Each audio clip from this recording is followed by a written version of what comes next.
Hello student, good morning. ધોરણ 3 વિષય computer. આજે આપણે કમ્પ્યુટરમાં પાઠ 8મો ટાઈપ કરતાં શીખીએ એના વિશે સમજવાનું છે.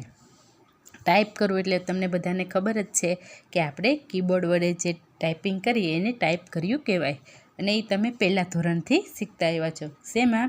તો કે ટાઈપિંગ ટ્યુટરમાં તમે ટાઈપિંગ કરતા ને એ પ્રમાણે ટાઈપ કરવાનું આમાં આવે છે.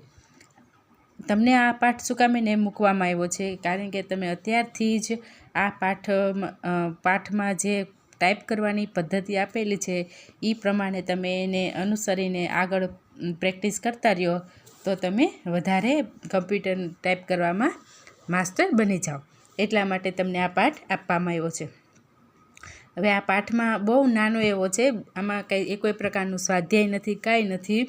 ખાલી થોડુંક કીબોર્ડ વિશેની આમાં માહિતી આપેલી છે, તેના વિશે તમારે સમજવાનું છે કે આપણે કમ્પ્યુટરમાં આગળ જતાં મોટા થઈને કોઈ પણ પ્રકારનું કમ્પ્યુટરમાં કામ કરીએ તો આપણે કઈ રીતે ટાઈપિંગ કરવાનું. તો આપણે એમાં જોઈએ કે ટાઈપ કરવાની ઝડપ, સ્પીડ. આપણે એક લેબમાં જ્યારે તમે પ્રેક્ટિકલમાં આવતા હોય ને તમે ટાઈપ કરવાનું કંઈક કહે તો ઘણાના હાથ એક નીચે હોય ને એક ઉપર હોય. એક હાથનો ખાલી ઉપયોગ કરીને હંમેશા ટાઈપ કરતા હોય છે, પણ ટાઈપ કેવી રીતે કરવાનું? તો કે 2 હાથનો ઉપયોગ કરીને, 2 હાથનો અને એમાં બધી જ આંગળીઓનો ઉપયોગ કરીને ટાઈપ કરવાનું હોય છે. એટલે આમાં તમને એવી સ્પીડ વધારવા માટેની અમુક પદ્ધતિઓ આપેલી છે જે આપણે સમજીને આગળ ટાઈપ કરવાનું છે. તો કે ટાઈપ કરવાની ઝડપ વધારવા માટે આમાં પદ્ધતિઓ છે, જેને અનુસરીને અને તેનું સતત પુનરાવર્તન કરતા રહેવાથી ટાઈપ કરવાની ઝડપમાં વધારો કરી શકાય છે.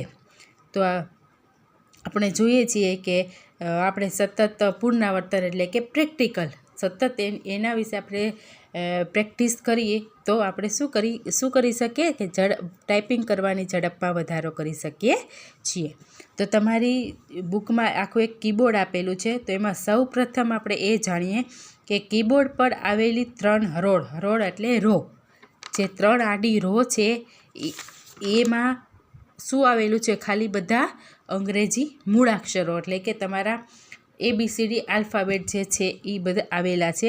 અને જેમાં વચલી લાઈન એટલે કે જે 3 લાઈન છે એમાં વચલી લાઈન છે જેમાં ASD એવા મૂળાક્ષર લખેલા છે, તેને મુખ્ય હરોળ કહેવામાં આવે છે. આ જ હરોળને બીજા હોમ રો તરીકે ઓળખવામાં પણ આવે છે. હોમ રો એટલે કે મેઇન હરોળ. જ્યારે આપણે ટાઈપિંગની શરૂઆત કરીએ છીએ ત્યારે સૌથી પહેલું આપણો બંને હાથ કઈ હરોળ ઉપર જાય છે? તો કે આ મુખ્ય હરોળ ઉપર જાય છે. એટલે કે આપણે જ્યારે ટાઈપિંગ કરવાની શરૂઆત કરીએ એટલે સૌથી પહેલાં આપણે ASD ના અક્ષર એટલે કે મૂળાક્ષરો ઉપર આપણે શું કરીએ? આંગળીઓ મૂકી અને ટાઈપ કરતાં શીખીએ છીએ. ટાઈપિંગની પ્રેક્ટિસ એટલે કે ટાઈપિંગનું પુનરાવર્તન કરવાથી ટાઈપ કરવાની ઝડપમાં વધારો કરી શકાય છે. અને આગળ જતાં જો આ પ્રેક્ટિસ વધારે કરતા રહીએ, વધારે થઈ જાય તો એક દિવસ એવો પણ આપણે કરી શકીએ કે આપણે કીબોર્ડમાં જોયા વગર આપણે સ્પીડમાં ટાઈપિંગ કરી શકીએ. હવે આપણે એમાં ટાઈપ કરવા માટે 2 હાથની બધી આંગળીઓ એને આપણે કીબોર્ડ ઉપર રાખીએ એટલે ડાબા હાથની જે આપણે આંગળીઓ હોય એ કઈ કી ઉપર પડે? તો કે વચ્ચેની મુખ્ય હરોળ છે તેમાં જે આલ્ફાબેટ છે ASDF એના ઉપર પડશે. અને જમણા હાથની જે છે આંગળીઓ એ જ લાઈનમાં પણ એની સામેની સાઈડ, કઈ સાઈડ? કે LKJ આપેલું છે એના ઉપર પડે છે. એટલે આવી રીતે આપણે આખું આ ટાઈપ કરવાનું રહેશે કે આપણે સૌથી પહેલાં ટાઈપ કરી તો સૌથી પહેલાં આપણી જે બંને હાથની આંગળીઓ છે એ મુખ્ય હરોળમાં એક આલ્ફાબેટ ઉપર એક આંગળી એટલે કે ટચલી આંગળીથી આપણો ઉપયોગ કરીને છેક પહેલી આંગળી સુધી આપણે બધી કીનો ઉપયોગ કરવાનો. એવી જ રીતે જમણા હાથનો પણ ઉપયોગ કરવાનો રહેશે. આમ તમે મુખ્ય હરોળમાં કરશો, પછી એની ઉપરની પ્રથમ હરોળમાં કરશો અને એના પછીની ત્રીજી હરોળમાં કરશો તો એમ તમારી પ્રેક્ટિસ વધતી જશે.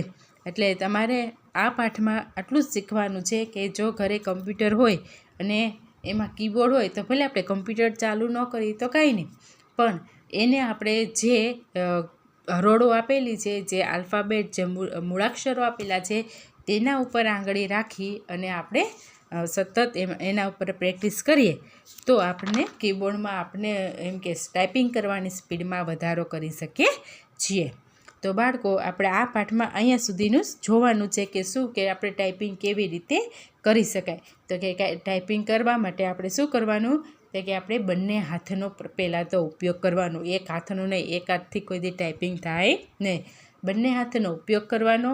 ત્યારબાદ બંને હાથના ઉપયોગની હાથની બધી આંગળીઓનો ઉપયોગ કરી અને જેટલા કીબોર્ડમાં જેટલી હરોળો આપેલી છે અને એમાં જેટલા મૂળાક્ષરો આપેલા છે એ પ્રમાણે ડાબેથી લઈને જમણે સુધીના બધા જ મૂળાક્ષરો એ આપણા બંને હાથમાં, એટલે કે એક હરોળના મૂળાક્ષરો આપણા બંને હાથમાં આવી જાય એવી રીતે આપણે ટાઈપ કરવાનું રહેશે. તો આપણે આ તમને જ્યારે આપણે સ્કૂલ ખુલે અને લેબમાં આવવાનું થાય ત્યારે આપણે ખાસ આપણે જોશું કે કેવી રીતે ટાઈપ કરશું, કારણ કે આ પ્રેક્ટિકલ જેવો વિષય છે એટલે આપણે એને એવી રીતે ટાઈપ કરવાનું રહેશે. તો ત્યાં સુધી આવજો.